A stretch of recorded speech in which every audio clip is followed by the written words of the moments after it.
이제 몇 달 뒤면 다 없어져요. 여기 다 밀고 새 아파트가 들어섭니다. 흑석동도 언덕인데 아파트도 언덕이네. 30년 됐어요. 네. 근데 되게 깔끔한데요? 이 없어진다면 좀 아쉽지 않으세요? 아쉽죠. 그럼 새 아파트 들이지 말까요? 안녕하세요, 빈둥님들. 응답하라 1988. 굉장히 오래된 느낌의 동네로 와봤습니다. 조수빈TV가 부동산 채널은 아닙니다만 저는 오늘 흑석 11구역에 왔습니다. 예전에 반포주공 사라지기 전에 찍어드렸더니 대단히 좋아하시더라고요. 이 구역이 지금 이주 중이고 이제 몇 달 뒤면 다 없어져요. 여기 다 밀고 새 아파트가 들어섭니다. 와, 오늘 역사적인 그런 영상이 될 것 같아요. 흑석동의 마지막 모습을 눈에 담아봅니다. 우리 보아 PD랑 함께 걸었는데요. 어린 시절 추억을 떠올리는 빨간 벽돌 집들이 눈에 띄네요. 얼기설기 얽힌 전선들, 당장이라도 아이들이 뛰어놀 것 같은 골목길. 제가 어릴 땐 이런 골목길에서 고무줄 놀이도 참 많이 했었죠. 하지만 아쉽게도 이 동네에는 이제 전망만이 남았습니다. 봄 기운이 완연한 모습을 뒤로한 채 이제 이 동네는 추억 속으로 사라집니다. 그래도 튼튼한데, 그치? 아직. 저 집은 되게 예쁘게 수리하셨던 집이다, 그치? 샤시도 바꾸고. 네. 보아는 이런 광경이 익숙하니? 저는 이런 건 없었던 것 같아요. 너네 이런 거 없었니? 우리 어릴 때는 그냥 이런 데 문 열고 나오면 앞집 현관문이고 그랬어. 제가 살았던 동네도 이런 집들이 많아가지고 피아노 학원이 이런 데 3층에 있고 우리 집 2층에 살고 막 그랬었어요. 빨간 벽돌. 전 빨간 벽돌을 좋아한답니다. 아니, 차도 옛날 차네? 아니 간판이 이 동이 다 비어지는. 언니는 어릴 때는 집들이 다 이랬어. 제가 오늘 이곳을 찍게 된 이유 중에 하나는 제가 강남을 올 때 올림픽대로를 타고 많이 들어가시잖아요. 근데 저는 일부러 흑석동이나 현충원을 지나서 많이 가요. 이 동네가 좀 특이하더라고요. 약간 시골 같기도 하고 새 아파트들이 또 많거든요. 반은 새 아파트고 반은 이런 집들이에요. 그래서 서울 중심에 있는데도 흑석동에 대해서 잘 모르시는 분들이 많더라고요. 예. 그리고 언니가 최근에 서해수호의 날 사회를 봤잖아. 근데 여기 현충원이 바로 옆에 있잖아요. 서울에서 어떻게 보면은 이 11구역이 가장 큰 녹지를 끼고 있는 아파트 단지 중에 하나가 될 것이다. 지금은 주택단지고. 네, 그래서 굉장히 눈여겨보고 있습니다. 저는 여기 투자하지 않았고요. 여기 처음 공개하는데 저희 가족이 한 몇 달 있다가 여긴 아니고 다른 구역으로 이사를 오실 거예요. 예, 저랑 좀 가까운 데 사시려고. 예, 그래서 제가 좀 미리 발품도 많이 팔아봤었거든요. 근데 여기 너무 독특해서 찍어봐야겠다 생각을 했습니다. 흑석동의 별명 알아? 아니요. 흑석동은 하나인데 별명이 서너 개야. 서반포라는 별명도 있고요. 남부 이천동, 동부 여의도. 무슨 뜻인지 알아? 반포 옆에, 용산 옆에, 여의도 옆에다. 지도를 그려보면 되게 희한하게 여기에 딱 여의도, 강남, 용산 가운데 딱 있어. 근데 어떻게 보면 그게 자족 기능으로서는 좀 어렵다. 왜냐면 다른 동네하고 엮여서 움직여야 되는 동네라는 생각도 들지만 또 바꿔 얘기하면 어디를 가도 가깝다. 그래서 흑석동 하면은 지금은 사실 상권도 그렇고 좀 낙후된 이미지가 있는데 여기 사시는 분들한테 들어보니까 어디 이동할 때 진짜 너무 편하다고, 차로 이동하기가. 그리고 9호선이 여기가 흑석역은 급행은 아닌데요. 9호선 통과하면 강남으로 바로 가잖아요. 그래서 사실은 흑석동이 되게 낙후되어 있다가 9호선이 들리면서 되게 좋아졌고요. 이 11구역은 동작역 바로 옆이거든요. 500m 정도 떨어져 있는데 그 동작역이 급행이에요. 맞아요. 보아에 돈 있니? 매수해. 뭐 이런 동네가 다 있지? 약간 이런 느낌이 들 정도로 굉장히 독특한 분위기를 품고 있어요. 레트로했다가 굉장히 요즘 신축 아파트가 되게 많은 담 하나 사이로 80년대랑 2020년대 공존하는 재밌는 도시입니다. 저희가 오늘 갈 곳은 11구역에 속한 이런 다세대 주택이 아니고 아파트예요. 명수대 한양이라는 아파트를 갈 건데 명수대가 뭔지 아니? 아니요. 명수대가 별장 이름이래요. 지금은 없는데 원래 1920년대에 서달산 맨 꼭대기에 일본인이 좋은 별장을 만들어 놨었대요. 아. 광복이 되면서 없어지긴 했는데 그 별장이 너무 으리으리해서 약간 이 동네 한 명수대가 유명하고 여기가 서달산을 끼고 있고 앞쪽에는 한강이 바로 있잖아. 그래서 예전에 조정 경기장으로 활용이 되기도 했던 동네입니다. 여기 원래 그 6.25 전쟁 이후에 피난민들이 많이 정착을 해서 원래는 실향민들이 진짜 많았대요.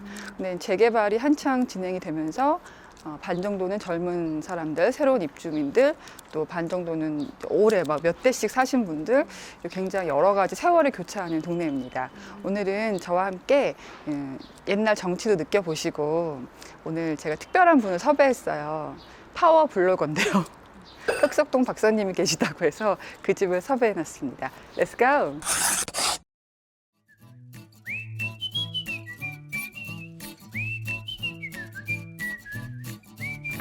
이 현관부터 이게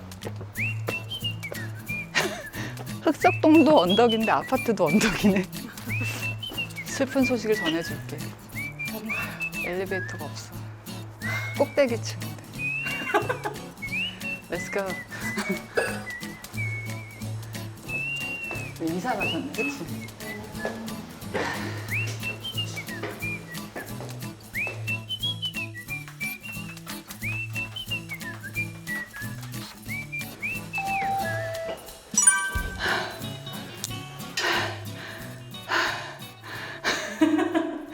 네, 안녕하세요. 안녕하세요. 네, 저희에게 네. 흑석동을 알려주실 흑석동 박사님이십니다. 후, 네, 안녕하세요. 김희연입니다. 네. 중앙대학교 시각디자인학과에서요. 광고 디자인을 가르치고 있고요. LG에드 14년, 네. 용신계 6년, 20년 근무하다가 운이 좋게 모교에서 후배들을 가르치고 있습니다. 한마디로 얘기해서 흑석동 박사라고 했는데 진짜 박사더라.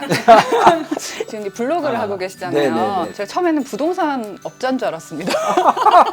광고학 교수님인데 부동산 얘기도 하시고 되게 재미난 여러 가지 주제를 다루시는데 네. 와, 이웃이 어마어마하게 늦췄더라고요. 이제 10,000명 돌파하려고 그러는데 깔딱고개에서 헤매고 있는 상황인데 네. 많이 도와주시면 자, 감사하겠습니다. 우리 딘둥님들 한 번씩 예슨김의 블로그 네. 한 번씩 눌러주시기 바랍니다. 저는 이미 감사합니다. 구독하고 있습니다. 네. 그래서 제가 사실은 우리 가족의 어떤 이사처를 찾다가 교수님 때문에 흑석동에 내가 왜 그랬을까. 지금은 그런 상황입니다. 더 이상 묻지 네. 말아주세요. 네. 근데 이제 집이 네. 없어질 거라서 사실 뭐 인테리어가 싹 잘 된 집은 아니고 네, 그렇죠. 네. 30년 됐어요. 네, 30년 근데 됐습니다. 되게 깔끔한데요. 인테리어 네, 하신 저도 것 같은데요. 제가 한 건 아니고요. 전 주인이 네. 하신 거고 네. 제가 이거 보고서 그래도 뭐 괜찮구나 싶어서 어. 샀던 아파트입니다. 그래도 굉장히 저는 요즘에 이런 네. 아파트 찾기가 어려워서 되게 그쵸. 정감 있고요. 네. 자, 해바라기. 이승호 화가라고 제가 이제 그림을 그리게 된 동기가 된 친구 작품이에요. 그러니까 고흐를 좋아하시나 봐요. 네, 제가 제일 좋아하는 작품. 왜요? 사실 고흐 때문에 저는 디자인을 시작했다 그래도 과언이 아니거든요. 근데 저는 교수님이 예슨김이라는 아이디를 쓰셔서 네. 제이슨 제 미국 교포신 줄 알았어요. 네. 그 뜻이 뭐예요? 그게 예슨김. 이제 제가 이제 이름을 좀 뭐라고 지을까 고민하다가 제가 예순이 넘었어요. 60, 70대 되면 네. 예순은 또 젊은 나이가 아닐까. 나중에 가도 70대 되게- 돼도 예순, 되게 80대 멋진 돼도 예순. 교수님이다. 중앙대 학생들은 참 좋겠어요. 예, 그래도 교수님인 걸 알겠습니다. 이분이 책이 상당히 많고요. 공익 광고 작품 현상 예. 모집. 이게 언제 89. 와. 옛날에 제가 좀 상복이 좀 많았습니다. 광고업계 종사하시긴 하시는군요. 네, 했었죠. 네, 와. 그러면 혹시 저희가 알만한 네. 광고가 있으세요? 옛날에 이제 그 화장품 광고를 많이 했어요. 화장품은 또 조스빈이죠. 이자녹스, 이자녹스. 네, 이지역. 그때 어. 제가 팀장이었습니다. LG에드. 와. 조스빈은 화장품. 어떨까요? 화장품. 너무 모델로. 괜찮으실 것 같은데. 참 영혼이 없으시다. 여기서도 한강이 보이나요? 한강이 보입니다. 저쪽으로 어디? 가보시면. 조금. 거실이 아니고? 예, 저기 부엌 창문으로 가시면. 이쪽이 여기는 완전 북쪽인데 새집 같네요. 여기 보시면 이 오늘- 창문을 여시면 보실 수 있고요. 한강의 흔적 살짝. 근데 혹시 그 프로듀 서밋이 되면은 저 네. 뷰가 나오는 집도 있을까요? 있겠죠? 저쪽은 나오겠죠. 언덕 저쪽으로. 쪽은 아직 동호수 당첨 아직 안 아직 안 되셨어요. 비나이다 비나이다 꼭대기에 걸리게 해주십시오. 네. 그렇죠. 이게 재밌는 게 블로그에도 네네. 흑석동 자랑을 많이 해주시는데 네. 계란 노른자 그 얘기 좀 해주세요. 어떤 분이 그렸더라고요. 네, 네. 그래서 강남의 핵심 구역 해가지고 근데 다 해놨는데 네. 흑석동을 누가 빼먹었더라고요. 아. 아니 이렇게 핵심인 노른자인 흑석동을 빼먹다니 그래가지고 네. 제가 딱 넣어가지고 계란 어. 노른자에다 흑석동을 넣었죠. 아, 그러시군요. 흑석동을 안 와보신 분들은 약간 네. 죄송한 말씀인데 좀 선입견이 있어요. 아. 옛날에 판자촌이었고 그쵸. 언덕이 활동이었죠. 많았기 때문에 뭐 거기가 어디 뭐 반포의 비비냐 뭐 이런 네. 얘기 하는 때 네. 어떻게 얘기하시나요? 저 옛날 친구들이 그런 얘기 많이 해요. 야, 너는 뭐 그 후진 흑석동에 음. 왜 되돌아갔냐? 어. 옛날에는 여기가 좀 그랬거든요. 교통이 안 좋았죠. 그러니까 구호선이 없었으니까. 9호선이 없었으니까. 네. 완전히 이게 용된 케이스죠. 승천한 거죠, 승천. 야, 이것도 원래 수리가 되어 있었던 건가요? 네, 그러면 네, 네. 와, 네. 근데 이렇게 깨끗하게 하니까 사실 좀 아깝네요. 네, 아깝죠. 좀 내 정들었던 공간이잖아요. 그래도 그쵸, 그쵸. 뭐 이 동네 자체도 네, 그렇고 네, 이 네. 집도 네. 이게 없어진다면 좀 아쉽지 않으세요? 아쉽죠. 네. 그럼 새 아파트 드리지 말까요? 어머 너무 예쁜 방인 여기 방은 뭐예요? 딸내미가 이제 아들 방이었다가 군대 네. 갔고요, 막내가. 나 이 창틀 오래된 창틀. 우리 보아는 이 창틀 아니? 어머 이 느낌이 요새 이런 샷이 안 쓰잖아. 이런 창 없죠. 오 보면은 흑석동이 이런 곳이구나. 전경이 네, 보이죠. 이게 다 사라질 11구역입니다. 어릴 때 살았던 동네랑 비슷해서 반갑더라고요. 네. 여러분 지금 볼 때 오래된 집 같잖아요. 제가 이제 80년대생이거든요. 한 90년대 정도 됐을 때 동네 저런 집 있으면 부잣집이었어요. 그쵸, 그쵸. 저 여기 오니까 초등학교 때로 돌아간 느낌. 느낌 예. 있으시죠. 그리고 제가 좋아했던 남자애가 초등학교 갔다가 오면서 제 이름 막 크게 부르면서 맨날 저 수줍어서 막 이랬던 저기 그 베란다 난간에서 네. 그런 기억이 납니다. 이분이 블로그를 보시면 맨땅에 헤딩을 해서 어떻게 교수까지 됐는지 스토리가 정말 구구절절 전세 사기도 당하고 전세다. IMF 때 막 아파트도 거의 다 날라가시고 맞습니다. 저 진짜 열독하지 않습니까? 네네네. 그거 하나만 짚어볼게요. 교수님의 아파트 연대기. 험상계 행당동 대림아파트 25평이요. 그 전에 어디 사셨어요? 그 전에 저는 저기 신월동. 신월동 연립주택. 연립주택. 예. 그러면은 신월동에서 사회생활 하시면서 전세 그쵸. 사시다가 네. 첫 아파트가 전세가 이제 막 네. 그 전세 사기 당하고 다 날렸나요? 다는 안 날렸고 2,500만 원이었는데요. 네. 소액 임대차에서 1,000만 원 건졌어요. 그 다음에 행당 대림이 대림 아파트 당첨이 되었으나 첫 당첨. IMF가 왔어요. 네. 시세가 그래도 뭐 시세가 폭락을 했었는데 네. 뭐 꿋꿋이 버티니까 입주를 했어요. 3년 만에 더블이 됐어요. 네. 아무것도 몰랐으니까 야 이거 웬일이냐 그걸 팔아버린 거예요. 그걸 팔고 이제 부천을 샀습니다. 회사가 그때 농심 다닐 때니까 그래서 부천의 중동역 푸르지오를 샀다가요. 예. 그거 말고 또 기름동 가셨다. 기름유타워 뒤늦게 깨달음이 있으셔가지고 또 샀어요. 신축으로 갈아타셨네요. 네, 신축으로. 예. 부천 중동역을 팔아버리고 네. 제가 또 이제 학교가 안성이니까 네. 흑석동하고 안성 중간을 좀 사자. 네. 그래서 사실은 광교를 사고 싶었어요. 네. 근데 광교는 너무 비쌌어요. 그 당시에 돈이 없어가지고. 네. 그래서 대안으로 찾은 게 도촌동. 어. 그래서 그것도 샀다가 살아보지 못하고 팔고요. 네. 그 이제 안성에 내려가서 10년 살았죠. 근데 너무 세를 높게 달라 그러니까 에이씨 돈도 없었는데 돈 다 땡겨서 사자 그래가지고 그때 또 미분양이어가지고 네. 그러니까 미분양 사면 또 혜택도 줘요. 정부에서. 맞아요. 양도세도 없애주고 네. 막 그런 거를 또 주로 많이 그럼 샀었어요. 정부의 정책도 좀 봐야 되고. 그쵸. 예. 그거 되게 중요하죠. 최종 결국은 정착지로 최종으로 이제 네. 흑석동에 다시 온 거죠. 흑석동 프로지오 서밋. 서밋은 어떻게 건축된다고 하나요? 썸이 뭐 하이엔드니까 어. 굉장히 좋게 된다 그러더라고요. 근데 뭐 커튼 얼룩도 뭐 적용하고 네. 뭐 굉장히 고급스럽게. 어. 예, 예. 여러 번 여쭤봤지만 네. 거기 고바이 동네다. 네. 언덕 있는데 사람 사는 데가 아니다. 네. 좀 그런 걸 볼 때마다 마음이 막 아프거든요. 그러니까요. 예, 근데 그 교수님 블로그 보니까 부자들이 언덕을 선호한다. 이런 그쵸. 얘기 하셨더라고요. 예. 저 서울 와서도 진짜 놀란 것 중에 하나가 저 이태원을 별로 가본 적이 없었다가 딸내미가 이태원에 좀 카페들 많다 그래서 루프탑 카페 예, 예. 거기 가보고서도 너무 멋있는 거예요. 전망이요. 평창동도 네. 그렇고요. 한남동도 그렇고요. 가보면은 야, 이 서울이라는 도시가 이렇게 아름답고 이제 서울을 제대로 볼 수 있는 데는 언덕을 올라가야 되는 거구나. 그렇죠. 너무 힘들잖아요. 올라갈 때 막 눈 내리면 막 그거 이제 힘들다고 생각하면 그렇지만 저는 일부러 운동하기 때문에 그 이 헬스클럽 안 다니면서 어. 자연스럽게 운동하고 너무 좋잖아요. 교수님 보니까 이게 같은 상황도 예. 다 긍정적으로 해석하시는 그런 기운이 느껴지시죠? 그리고 제가 생각하기에는 우리나라가 예전에 홍수가 많았잖아요. 그래서 진짜 피란민들이 흑석동에 자리를 많이 잡았던 이유도 네. 비 내리고 이러면 예. 떠내려가니까 예. 여기 뭐 집도 맞아. 없기도 했고 예. 그래서 비가 와도 잠기지 않고 이런 주거지를 찾아갔던 게 아닌가. 맞아요. 안전한 곳. 맞아요. 그렇죠. 그 진짜 맞는 말씀이 돌아가신 모친이 95세에 돌아가셨는데 네. 늘 그 말씀하시는 게 여름에 홍수 나면 음. 높은 데 살아야 돼. 안전하다. 네. 그리고 제가 보니까 흑석동도 되게 생각보다 네. 좁은 것 같으면서 넓어요. 네. 구역도 많고 네. 이 11구역이 흑석동이라는 데서 봤을 때는 좀 떨어져 있는 느낌이에요. 흑석동 약간, 중심에서는 그쵸. 네, 네, 이 11구역의 특징이 있다면요? 어떤 분들은 서반포라고 하는 이유가 네. 바로 뭐 반포에서 1km밖에 안 떨어졌고 강변으로 가면은 금방이에요. 네. 동작역도 금방이고 그래서 그게 11구역의 장점인 것 같고 대로변에 딱 붙어 있고 그래서 저번에 뭐 이시연인가 네. 그 친구도 뭐 아, 11구역에 사는 게 꿈이다. 그래서 네. 어머 이 친구가 뭘 좀 안 해. 아, 혹시 뭐 이렇게 구청장이나 이런 거 노리시는 저 그런 욕심 절대 없고요. 아, 그런 거 아니에요? 솔직하게 얘기해보세요. 선거가 얼마 안 남은 것 같은데. 다른 구역하고 차별화가 네. 신탁사가 껴있잖아요. 네, 네, 그게 네. 어떤 의미인가요? 처음에 이제 9구역을 살까, 3구역을 살까, 11구역 살까 고민하고 왔었거든요. 네. 그래서 제일 빠른 게 이제 3구역이니까 사실 3구역을 사고 싶었어요. 흑석 자이. 네, 흑석자에. 근데 와이프가 네.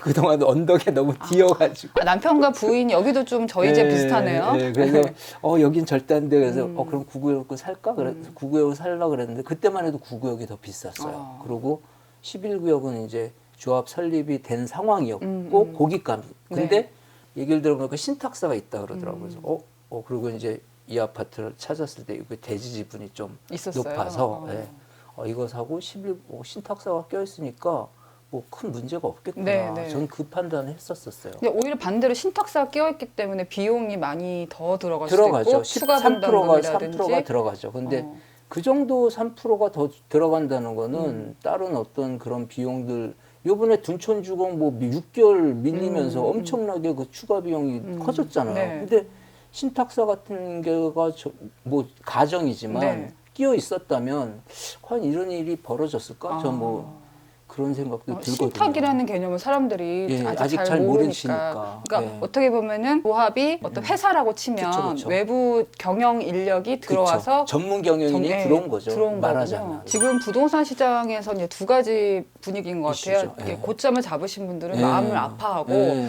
또 아직 안 산 젊은 친구들 같은 경우는 지금 사고 싶어도 사야 여전히 되는, 높다. 그쵸. 근데 교수님 스스로가 땡전 한 푼 물려받지 않은 상황에서 네. 되게 고생 많이 하셨어요. 혹시 그쵸. 경험자로서 해주실 말씀이 있을까요? 저는 뭐 항상 책을 찾아보시면 아시겠지만 네. 자기가 살 집은 언제든지 전 빨리 사야 된다고. 지금도 이렇게 빠지고 그럼요. 있는데도요? 네. 지금 같은 때가 오히려 기회 같은 느낌 들거든요. 음. 진짜 높았을 때보다 지금 보면은 거의 3년 전으로 돌아가는. 네. 그러니까 작년까지만 해도 뭐 지각비 막 이랬거든요. 뭐 늦게 들어온 사람은 뭐 지각비 내야 된다. 근데 지금 완전 없어졌잖아요, 지각비. 이럴 때 사야 되는 거죠. 아, 이럴 때요? 네, 저는 뭐 그렇다고 봅니다. 자기가 진짜 살아야 될 집은 사셔서 아시죠? 집을 샀을 때 그런 안전판, 행복감. 안전판. 그 그 가족의 집값이 행복감. 떨어질 때 아픔. 그게 결국은 부자가 되는 거는요. 그런가요? 네, 그거를 견뎌야 된다고 저는 생각해요. 그럼 부자가 되셨다고 생각합니까, 지금은? 부자는 돈도 중요하지만 네. 뭐 어느 정도 뭐 가정도 안정되고 뭐 원하는 것들 네. 뭐 할 수 있고 네, 뭐 그러면 부자가 아닐까요? 아, 네. 아직 목돈이 없거나 이렇게 디딜 언덕이 없는 사람들도 있잖아요. 네네네. 그런 분들한테 좀 희망이 되는 얘기 좀 해주실 수 있나요? 어쨌든 네. 재테크 공부를 열심히 해야 된다고. 어떻게 하면 되나요? 저 책을 다 읽으면 되나요? 뭐저 김 부장 이야기 저거 괜찮더라고요. 예, 저게 아주 스토리 위주고 또 재밌게 술술 익히더라고요. 그러니까 저 김 부장님도 대기업의 부장님이다가 잘려가지고 회사만 믿고 살다가 상가에 투자 몰랐으니까 사기당하는 스토리더라고요. 대기업일수록 이제 부품처럼 일하잖아요. 그러다 보면 이제 우리나라 유명한 유머 있잖아요. 기승전 치킨집. 아, 부품처럼 일하다 보면 자기 어떤 스킬이 없으니까 그러니까 요즘 젊은이들은 너무나 또 본인들이 할 수 있는 게 되게 많이 생긴 것 같아요. 네. 유튜브도 있고 블로그도 있고 네. 인스타도 있고 제가 블로그 하는 이유도 그런 거거든요. 이제 광고 툴이 된 거예요. 블로그도. 그런 스킬을 가지고서 뭐 자신이 할 수 있는 것들이 있다면 얼마든지 성공할 수 있다고 저는 보거든요. 아, 이거 한번 보여드려야겠다. 저한테 명함. 명함을 주시는데 네. 명함이 너무 재밌어. 이 달러가 무슨 의미인지 아시죠? 부자되라는 그쵸, 거 행운을 아닌가요? 데리는 네. 거예요. 그 프랑크 시나트라가 네. 그레이스 켈리한테 이 달러를 주고서 그레이스 켈리가 여왕이 맞아요. 모나코 여왕이 됐거든요. 저도 여왕이 네, 됐을 그래서 때. 여왕 되실 거라고 제가. 네. 제가 교수님 블로그를 보고 또 실제로 배워 느낀 게 많은 분들에게 이런 영감을 줄 것 같아요. 네. 노년을 저렇게 준비하면 참 좋겠다. 네. 청년 같으시고 아이고. 어떻게 보면 대기업 다니다가 교수로도 변신을 하셨고 네. 가난도 여러 차례 이렇게 네. 갈아타면서 네. 자기가 부자다라고 말할 수 있을 만큼 자기가 부자를 생각하면 부자인 거예요. 그쵸. 그렇죠. 네. 이 언덕을 다니시려면 네. 몸도 건강하신 것 네, 같아요. 저는 벌써 지금 40이 넘었는데 네. 벌써부터 네. 아, 내가 나이가 들어가고 있구나, 노화가 되고 있고 약간 주눅들 때가 있어요. 네. 이런 감정이 들 때 어떻게 극복해야 될까요? 저는 뭐 그런 감정 들면 그냥 나가서 걸어 다니는 거죠. 햇볕 받으면서. 지금 또 요즘 너무 좋잖아요. 네. 흑석동이 이게 밸리잖아요. 그래서 높은 데 올라가면 한강이 다 보이거든요. 그거 자체로도 힐링이 되고 그 자체로 건강해지는 것 같아요. 되게 긍정적이시지? 느껴지지? 똑같은 언덕을 봤을 때도 네. 누군가는 장애물이라 생각하고 그쵸. 네. 누군가는 내가 운동할 수 있는 터전이라 네, 생각하는구나. 맞아요. 네. 그거 되게 감명을 받았고 네. 되게 재밌게 사시는 분이다. 그래서 에너지를 많이 얻어갔습니다. 아, 오늘 영상을 시청하신 분들 예순김의 블로그 방문하시면 더 많은 정보를 얻으실 수 있고요. 흑석동 왠지 정감 가는 동네 아닌가요? 네, 한 몇 달 뒤면은 다 없어지죠. 없어지죠. 이 11구역이 다 없어지죠. 좀, 구역도 없어지죠. 네, 말씀은 아쉽다고 하지만 부자 될 희망에 아주 기뻐하시는 모습이었습니다. 네, 구독, 좋아요, 알람 설정 지켜볼 거야.